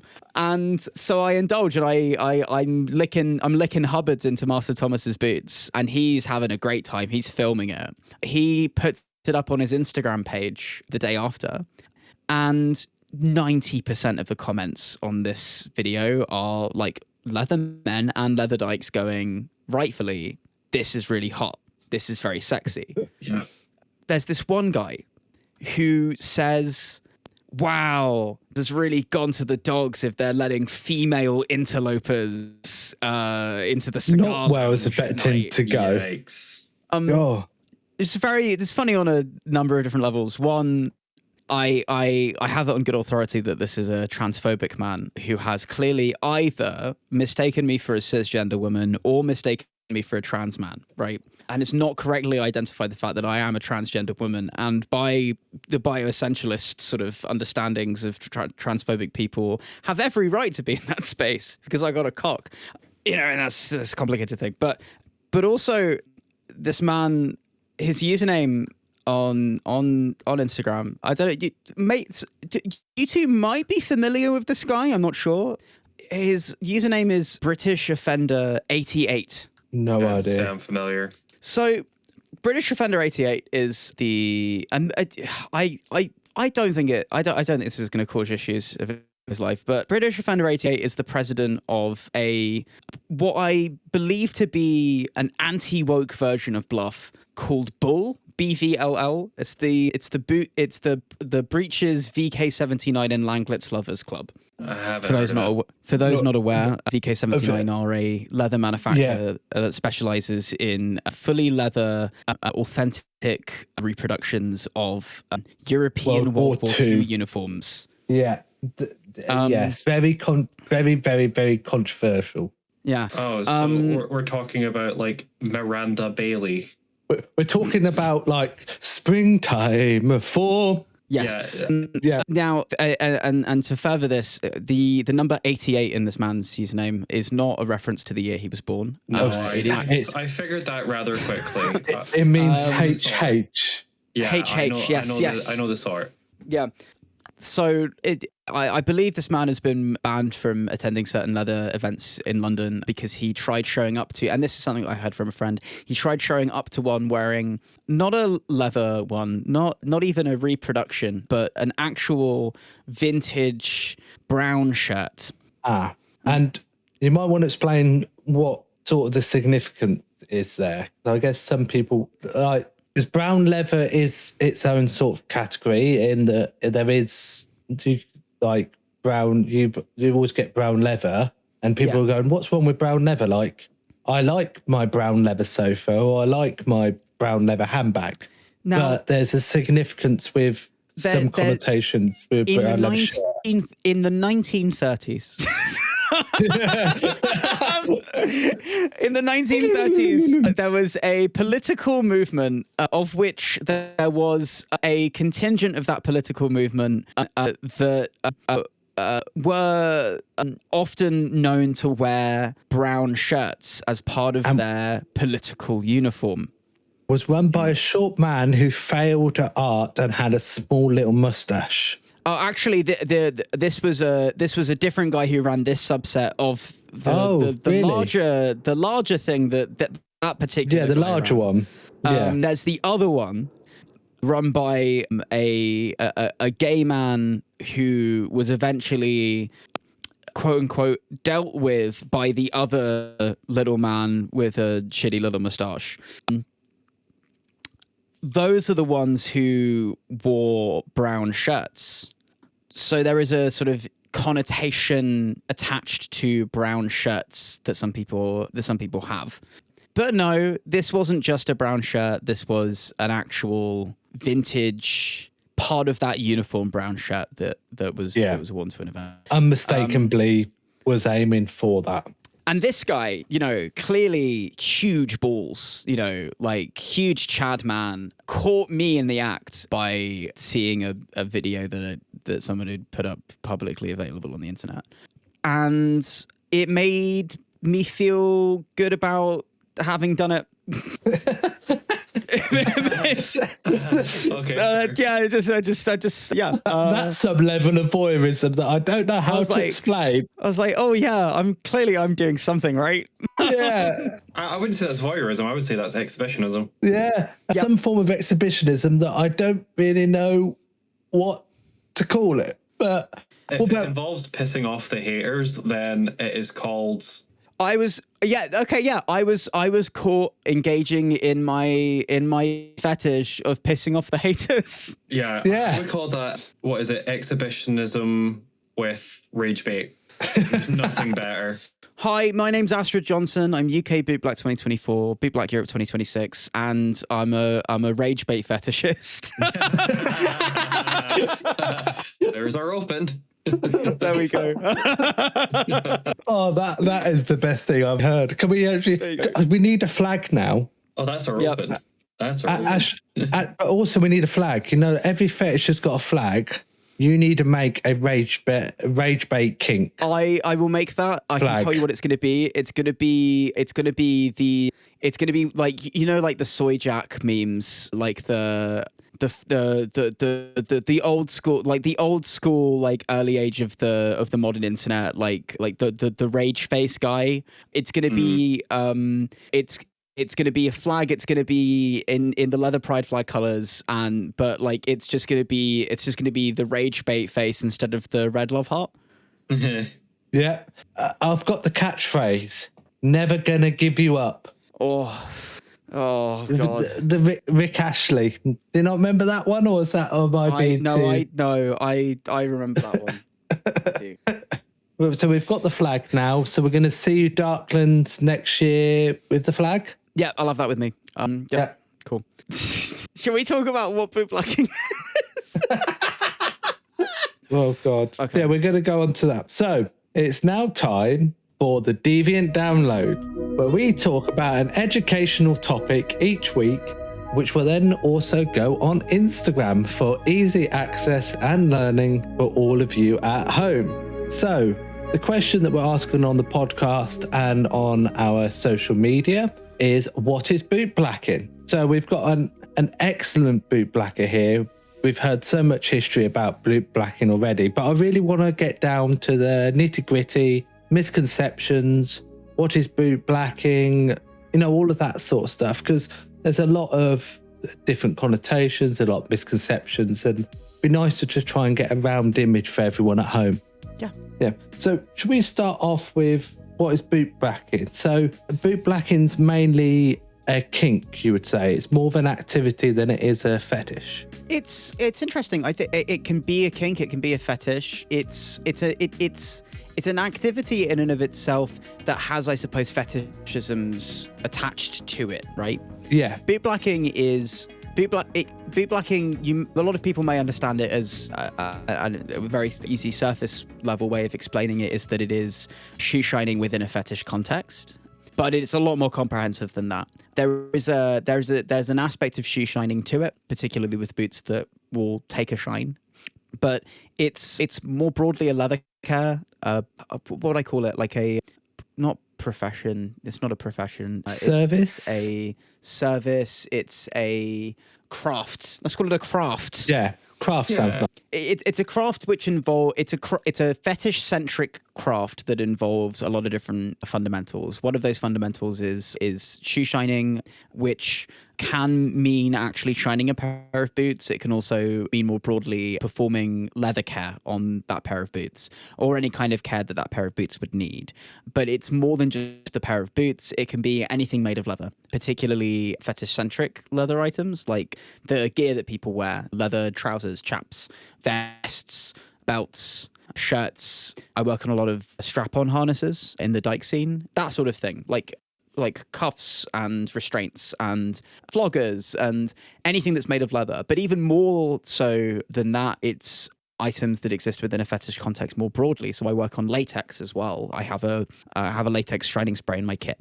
And it's trainers too. I work on trainers because, lots of people understandably get a bit horny about those things. Basically, a bootblack will work on your gear. And what gear that bootblack can work on depends on the bootblack. But so it is more than just like this traditional conception of shoe shining. But there's this other aspect to it, which is it's kind of like there's an oral historian element to it, right? Yeah. I will have my bootblack chair set up in an event, and people come and sit on my chair, and I will work on their gear. And while I'm working on their gear, I'm asking questions about that gear. Like I'm asking, how long has a person had this pair of boots? What significance does it have in their life, their kink history? What personal significance does it have to them? That there could be like a scuff or a mark on a pair of boots, and I can ask questions about, what caused that mark, because sometimes it isn't just general wear and tear from wearing something. It can be something that is indicative of the kink and fetish and leather history of that item. I've worked on a pair of boots for somebody before who has scuffs in the tips of their toes, and a lot of people in the kink and leather scene will refer to this as service toe, because it's scuffage that comes about from people spending a lot of time on their knees, right? And I collect all of these stories, and I build up like a broader picture in my mind of the significance of all of these different things. And I build relationships with people who sit for me regularly. And so I have start to develop a more comprehensive understanding of who they are as a person through their gear. And I hold on to those stories and I pass those stories down, not just in conversation, but also when I mentor other people as bootblacks and teach them, how to do what I do. I talk about stories like this to give people a better understanding of how they can approach this craft as well. That the friend of mine who had service toe in their boots, it was my friend Duncan, who's in the London leather scene. I love Duncan. Duncan is an absolute. I love Duncan. Love Duncan to pieces. And I was working on a pair of Duncan's boots at Darklands last year, and he wore his first ever pair of boots that he got when he came into the leather scene. And he has a very traditional sort of trajectory of beginning his kink journey as a submissive and sort of like evolving into a dominant over time. And so this pair of boots was from when he lived his life as a submissive. And so the did he have the toe? Yeah. He had service toe. And we talked about it. I said, oh, like, you've got this discuss in your toes. Like, tell me about that. And he's like, oh, it's service toe. It's from when I was a submissive before I became a dominant, da, da, da, da, da. And we talked about it a bit. And I said at the end of that conversation, like, well, it feels like this is an important part of the history of this pair of boots. And to you, there are any number of techniques that I can employ both as like a take-home, like more extensive project, or as just like work that I can do in the moment at an event to tidy up something like service toe, right? I have various different like glues and like leather fillers that I could employ if it was wanted to make a pair of boots look good as new. But I asked him in that moment, would you like me to work around this service toe? Would you like me to leave it there as part of the history of this object? And he said, yes, that would actually be really wonderful.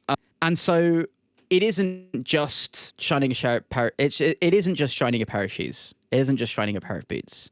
There's so much more. There's a lot more like mindfulness and intentionality and preservation, not just in terms of like caring for leather, but also in preserving like stories and narratives and like meaningful memories. I think it's magic. It's really, really special. It's a gift to be able to do this. And so, yeah, it's there's so much depth to it that you might not necessarily see at a surface level glance. There is a lot of relationship in bootblacking. Yeah. And a lot of people think it's submissive relationship, but it's not really. Sometimes it can be, absolutely. Yeah. But sometimes it's also equal level. Like you've got this mutual respect where you're both on the same level. Sometimes it can be very dominant. Yeah. I have dommed people in my bootblack chair before.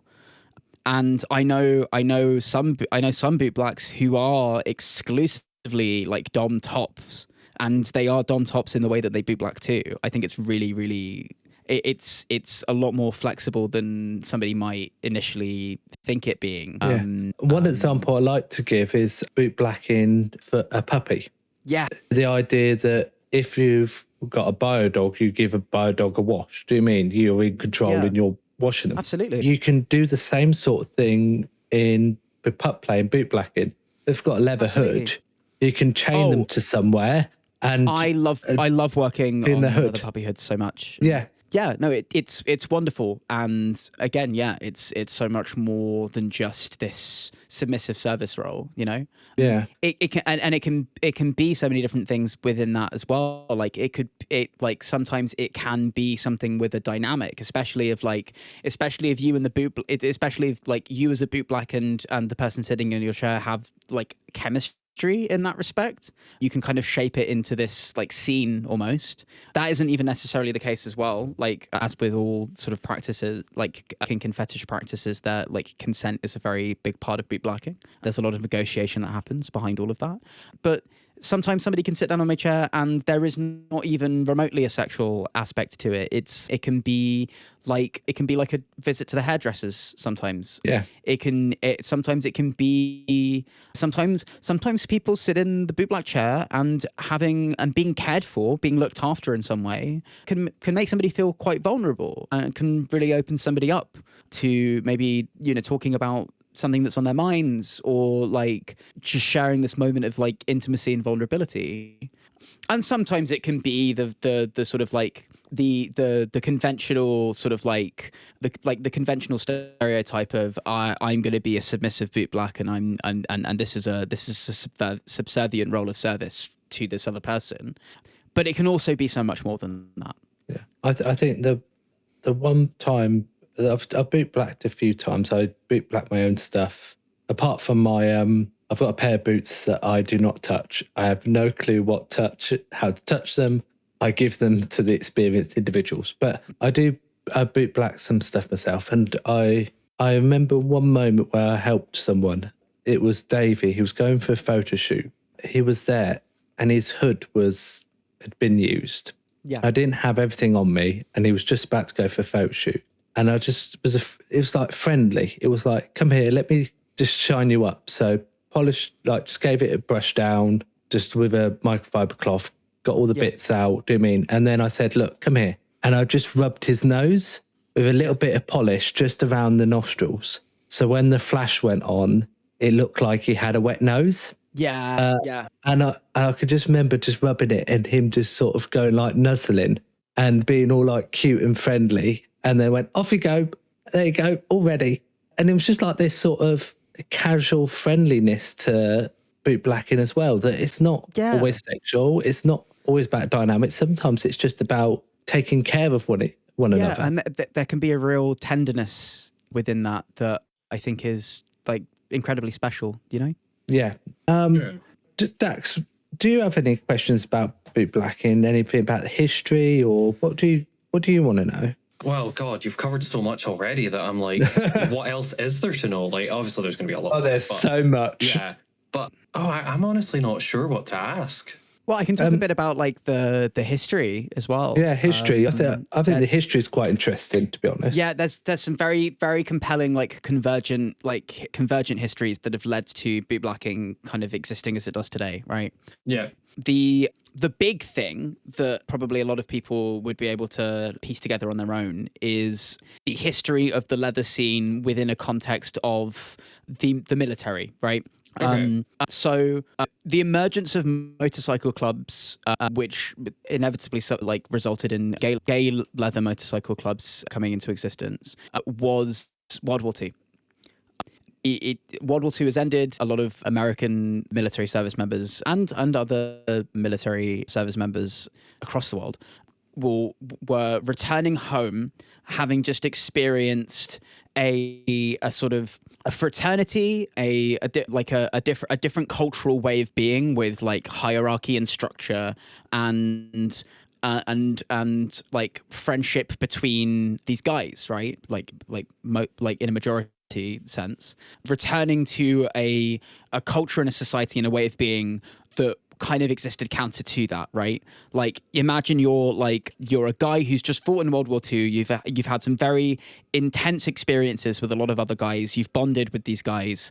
You exist within like this defined structure of being and of existing, and you return to mid to late 40s America with the white picket fences and like the economic boom and nuclear families and much more like conventional traditional sort of like culture and society that is like very much not in line with the tremendous and profound experience that you've just had in the army, and that's you bring home a lot of trauma as well. And you bring a lot of trauma, and nobody really knows what it's like. Nobody has for starters, like we're still calling it shell shock at this point.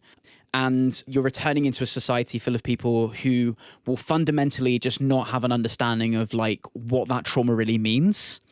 And like even people who've got trauma today, when you have that trauma, what you're like in that moment, it's like a snapshot. It's ingrained into you. So at that point in time, it's like a freeze frame. Yeah. That's all you are now because you've got such intense trauma that you've been snapped in that time. Yeah, and something that a lot of these guys maybe found meaningful in being able to process that and recover from it is in having these close bonds with the people around them who, one, went through similar things, two, has a sort of like something of an understanding to, even if they don't have that same kind of trauma, have like an understanding of like why that might come about. And you see the emergence, and all of these guys are returning to a society and a culture that doesn't really feel like it's made for them. It's not something that they can fit inside, you know? Not least because a lot of these guys got really, really close with each other while they were out, you know, fighting in the war. A lot of guys coming back to a society in which it isn't kind of one commonplace and two kind of overlooked, this idea of being gay, right? And so you see the emergence of a lot of motorcycle clubs of people existing outside of conventional, you know, like white picket fence American society, forming these sort of like, these like small like fraternal communities, getting really into motorcycles and like roaming and kind of creating a sort of smaller sub-society and a structure for themselves that like fits within the confines of like this life that they've become used to, right? Because motorcycle clubs even have some set regiment. Like when you start coming in, you come in as a newbie. You don't get many patches. There's a hierarchy, there's a hierarchy, and there's a structure, and there are rankings, and there are ways that you behave towards other people in these clubs. And a lot of these motorcycle clubs are there specifically because they are like communions of gay men who have had these experiences, right?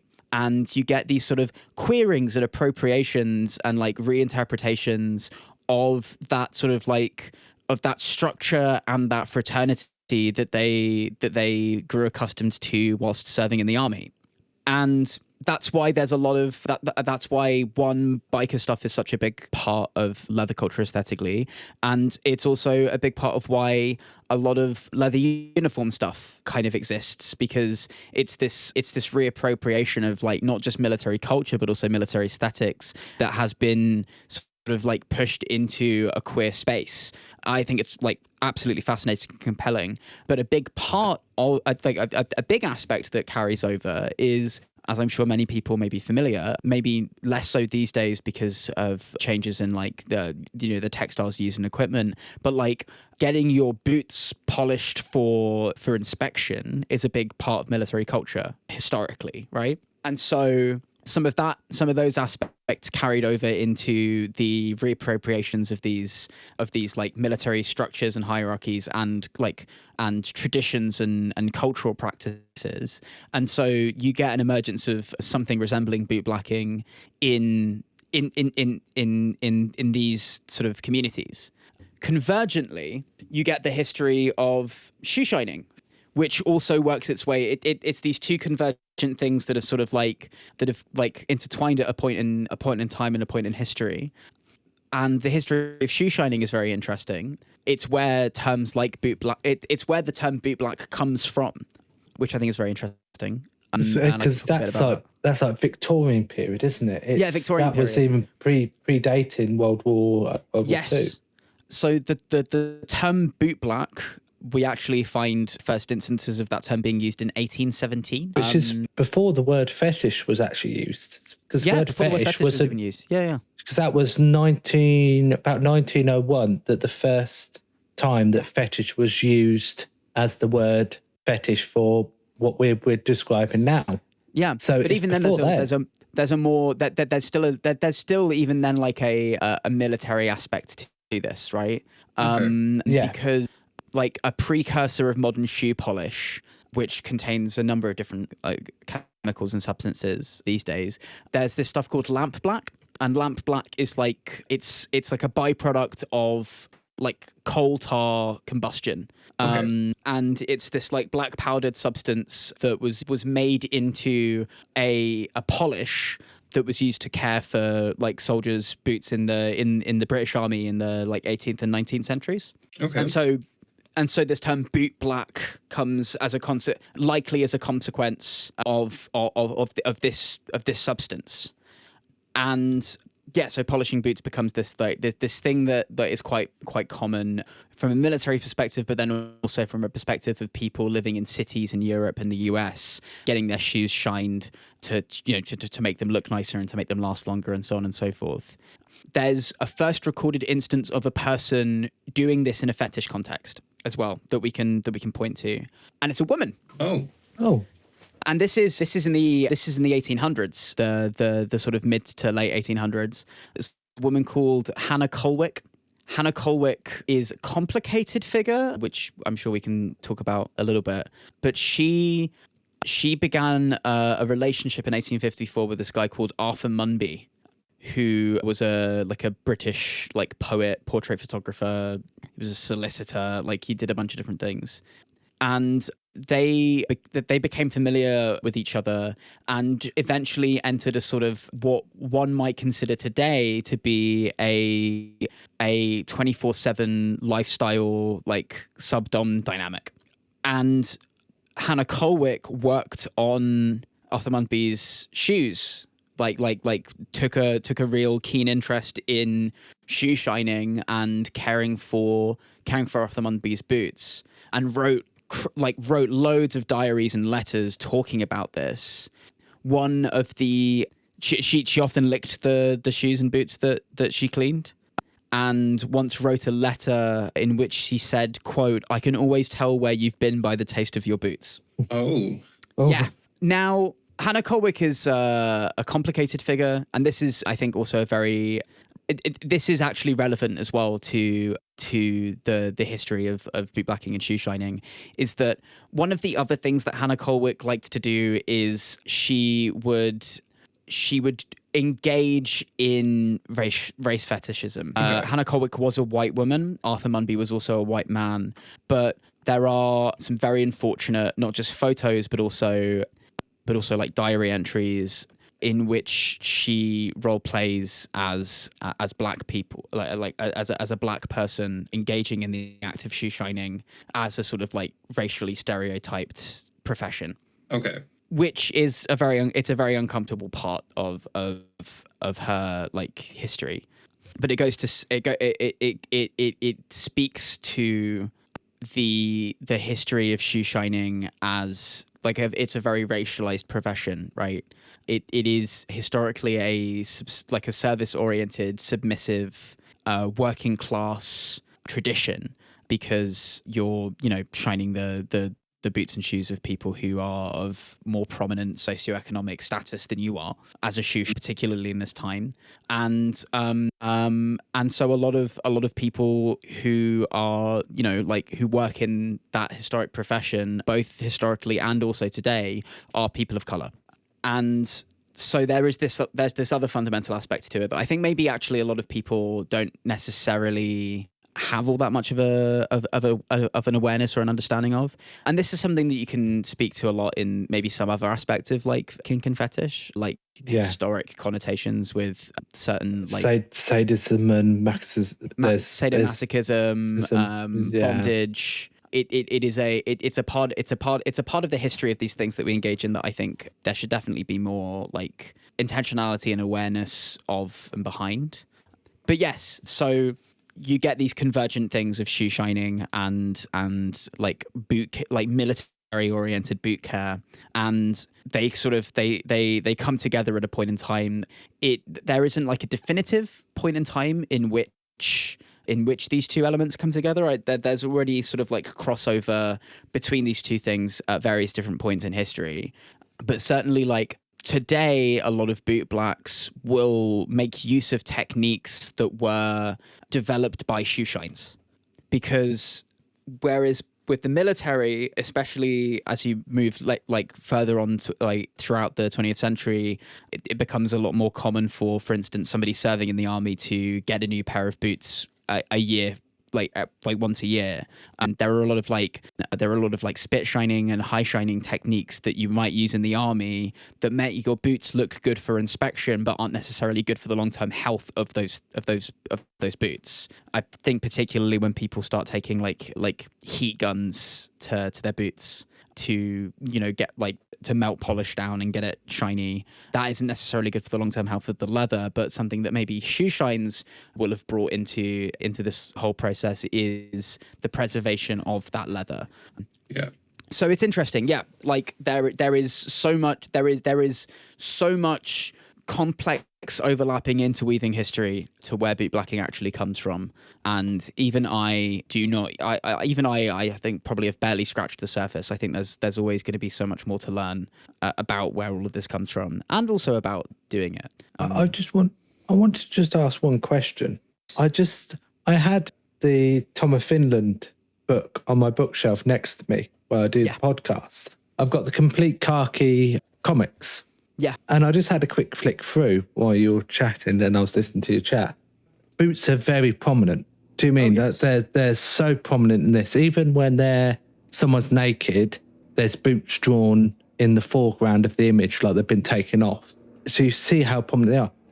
Because he had such influence on the leather scene, did he ever sort of do the same with the bootblacking? Were there actually any comics that showed bootblacking off, or was it a really good question. Something else? I don't actually know. If there is any Tom of Finland art depicting bootblacking, then either I have seen it and I can't recall it, or I haven't seen it. But it wouldn't surprise me if there was something to that effect somewhere. Because I guess like a big part of all of this is not just like the actual act of doing it, but like a lot like not all, but a lot of bootblacks that I know, myself included, are also boot fetishists, right? And so while it may not necessarily be the case that bootblacking itself is a fetish or at most a kink practice, but like there is a fetishism that exists at the core of it for a lot of us. I'm a huge pervert about boots. I think they're great, which I guess I would kind of need to think if I was going to be half as good as I am about any of the things that I do. Yeah. No, I was just interested because in the vision of what the leather scene looks like, artistic impression, I think we'll get this on another podcast, but the artistic impression of how people drew Leathermen really influenced the scene. So the khaki comics by Tom of Finland, there was other artists as well at the time that were drawing this idealistic impression of what a Leatherman should be.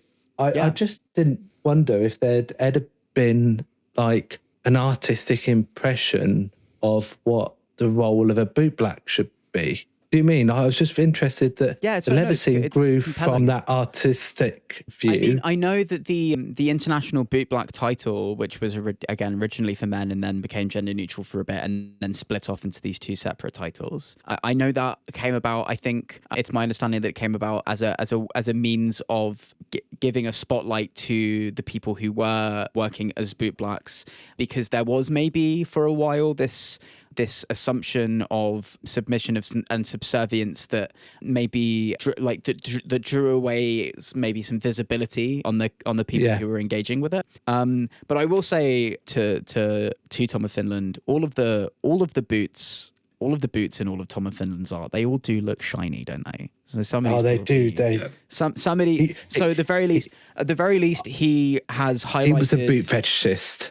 He was certainly a boot fetishist, and also most certainly like the image of what a Leatherman should be that he and many others sort of really pushed did include the shiny boots. Yeah, always. So I assume that in every other piece of Tom of Finland art in which shiny boots exist, there is like a bootblack just off camera. just off the page. Just off the page. If you look briefly, get a magnifying glass out, you might just see one just in the corner, but for sure, they're just off camera. Yeah.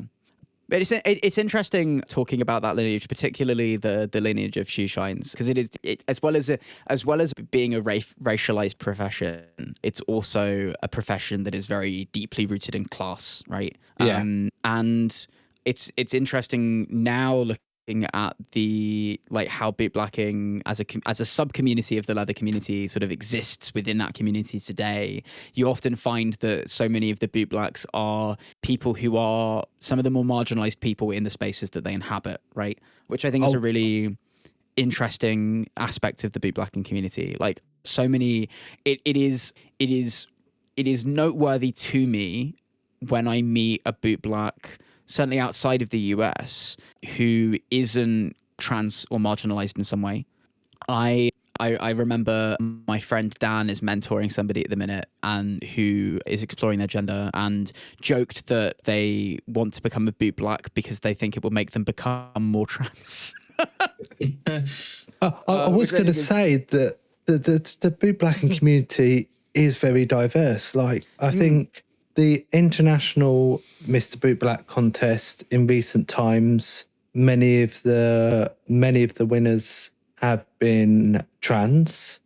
Alistair, who was international, who was International Mr. Bootblack in 2022, helps run UK Bootblack. Currently helps run Bootblack Europe as well. Was, I believe, the first trans man to be elected. Oh, was it? International Mr. Bootblack? I know the International Ms Bootblack title has had a fair few people who are trans. It might have been of confusing the two titles together. Yeah, no, for sure. Both mask and trans femme title holders. But there are a lot of trans people in bootblacking. There are a good few people of color who are bootblacks. Yeah. And I think it's interesting because certainly one facet that I can speak to, both for myself and for a lot of the other like trans bootblacks that I can speak to, is there is this element where, particularly in some of these spaces that feel less inclusive, right off the bat, there is a degree to which being a bootblack and providing a service in spaces like that almost gives you a sense that because you have a purpose that you're fulfilling, that you have more of a right to exist in those spaces. It gives some sort of validity to the reason you're there. Which is ultimately problematic, and certainly it is certainly more complicated than that. But I think there is some truth to that, you know?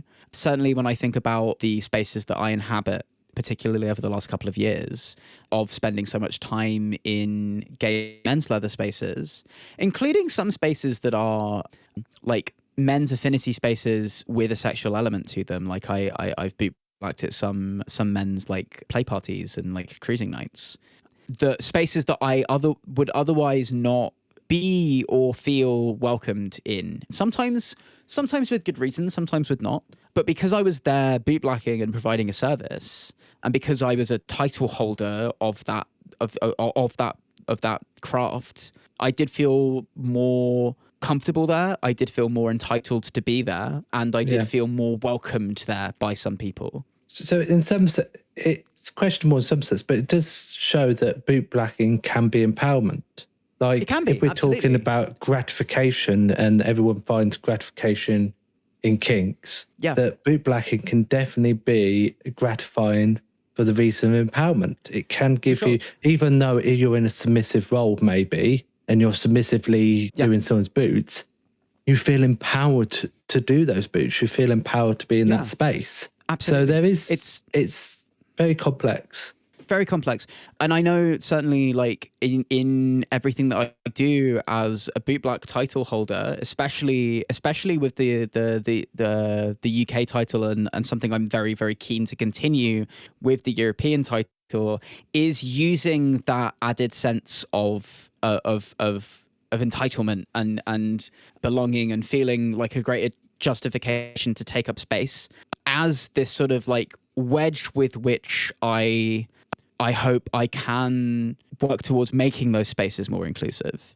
Because if I can justify my place in spaces like this by offering this service, it means I have a seat at the table, and it means that I have value not just materially, but also like from a community's perspective and in the minds of lots of people who exist in and also help run these spaces, that like there is more that we can be doing to make things more inclusive. And it shouldn't require me to be there providing a service to make that happen. But it does work. It certainly does work. I know that Emmett, who was Bootblack Europe before me, my sash dad, is how we refer to it. Yeah, sash daddy or sash parent or sash mommy, depending. Emmett has had a very mixed time as Bootblack Europe over the last year. As a trans mask person, he has run into some issues where he has either felt like he is being seen with suspicion in a lot of spaces that he's tried to attend to represent the title. And in a lot of instances, he's been refused entry into spaces. But I also know that because of all of that shit that he's been through, that a lot of people in the European leather community who exist in and help run those spaces, and a lot of people, like a lot of the guys who exist in those spaces who rightfully have a lot of respect for Emmett, that there's a lot of very positive changes are happening. I know at the very least that there are an increasing number of leather clubs in Europe who are very, very slowly but very surely opening themselves up to people of different gender expressions.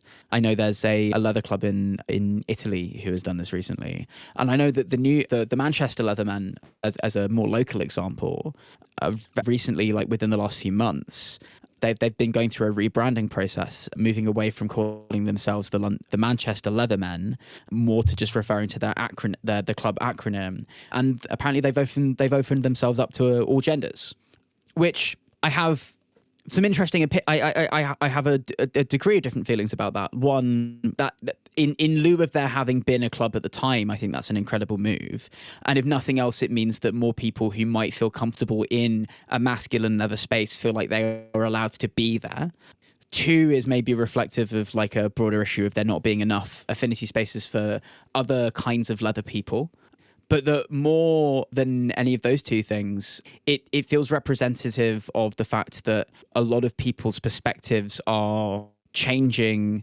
A lot of people are seeing how important it is to have like this broader, more diverse, more inclusive leather community on the whole. And a big part of that is because a lot of bootblacks who don't fit the mold are spending a lot of time in these spaces, taking real good care of all these guys' leather, and they're all looking around thinking to themselves, well, fuck, they should have a right to be here as much as us. And it's again, it's a shame that it's taken these people like us providing like doing something that makes us feel like we're actually worth having around. But it has done something to push the Overton window a little bit further in the direction of like more inclusivity, which I think is really cool and exciting. Yeah, definitely. And I'd like to see where it goes. If it's changed a lot since 2020, when clubs in Manchester used to be male only. Yeah. Some did allow the trans men still was saying men only. It wasn't cis men only. I will preference that, but it was still branded men only. And then we did have a change. I know the Eagle is still men only, but I know it's mass presenting.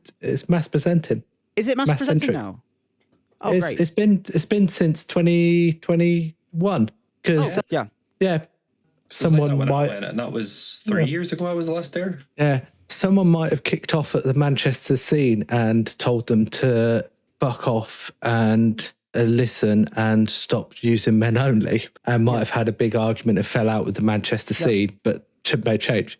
I don't know who that might have been. Yeah. And how, I mean, Dax knows. Yeah, well. Yeah, I know. And I mean, hey, like the UK Bootblack contest, when it happened in Manchester last December, and one of the nights of the contest took place at the Manchester Leathermen Social at the lodge. Yeah. And obviously it was very guy heavy, but that's where I met and spent a bunch of time with the organisers from the Glasgow Leatherdykes, because they came down for the event. And Kay, who was one of the contestants for the contest, was having a great time there, and I was having a great time there. Yeah. There were maybe some issues that some of the more femme presenting people who came along to the social ran into in terms of like slightly misogynistic microaggressions. Yeah. But this is unfortunately just not to downplay that, because it shouldn't be happening. And I've certainly been on the end of my fair share of that sort of treatment. But I think it's noteworthy that that so many of us did feel comfortable there. And in speaking to all of the people involved with the Manchester Leathermen, there was a lot of excitement about the fact that it wasn't just guys. Yeah. And there's a lot of change happening. Like I said, for the last, so I'd probably say within the 5 years I've been in the scene, we've gone from men only to mass male presenter or male-centric. Now we're having a male-centric, we're having female-centric, we're having mixed queer spaces. We're now evolving, and it's really good to see it all span. I'm going to have to finish us there, because I'm sure we could go on for, God knows, another hour. I could talk about this for hours. I know. But unfortunately, we'll leave Dax out of his dice. And Dax loves his dice, don't you, Dax? Yeah, I need my dice. Speaking of, I need Dax to get needs his dice. Dice me. Oh, he's forgotten to get it up again. Anyway, on to my segment, Dax's dice. Roll it, own it, share it. The dice don't judge, and neither do we. Are you feeling lucky today, Astrid? Yes. Yes, I am. All right, I like that vibe. That's a good vibe to have. All right, Okay. let's see what the dice rolls. Ooh, we got a 19. Oh, that was so close to a crit. Nearly a crit. I'll take it. We had a crit already. We can't have another one. We've already had one crit. Literally the first time that we tried it, of all times. Crit. What's a boundary you discovered you had the hard way? Ooh. Oh, I can't think of an answer to this one without it getting sad. Should we re-roll? Do you want us to re-roll? We can re-roll if you'd like to skip. Shall we re-roll? Let's re-roll. All right, let's re-roll. Yeah. 17. I'll take a 17. Oh, it's another hard one, though. Yeah. What's one thing that makes someone instantly more attractive in a kink context? Ooh. I'm going to have to go with the way they smell. The way they smell. The way they smell. Do you know what? I vibe with that. What kind of smile do you go for? Shall I tell you what? That was an R, and at the same time that came out my mouth, then it's like, but ooh. I'm going to take a second to think about this one, because I actually said smell, but I think it's actually very cute and soppy to answer this question as if it's a smile, because I was thinking about it, and actually, no, that does actually make a big difference. Oh, did you say smell, not smile? Smell. Oh my goodness. Oh, well, why can't it be both? The smell and smile. It's the vibrancy. It's the vibrancy of the smile. The vibrancy smile, and then you get closer, and then it's the dirty, musky smell as you get closer. It draws you in. The smile draws you in, and then the musk captures you. That's what it is. That's what you meant, isn't it? Actually, the smile draws me in, and then the musk captures me. I think is actually like a really good.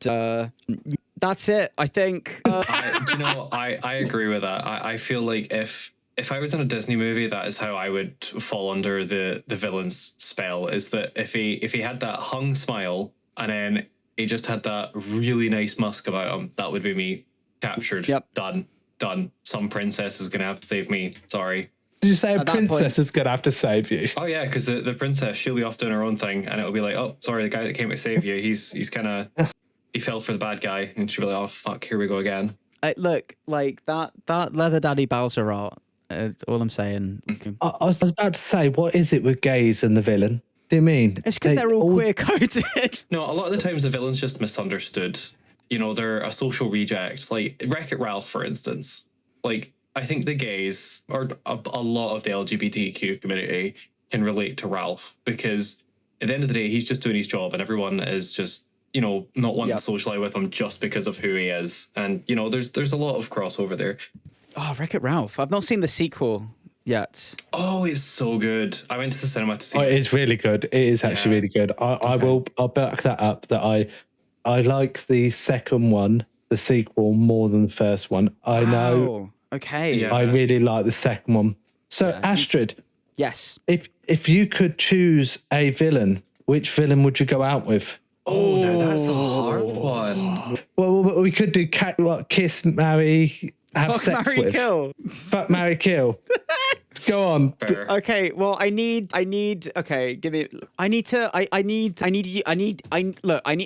to give me three people for whom I need to fuck and or marry and or kill. Should we do one each? So you go first, Dax, and then I'll go next, and then you do the last one.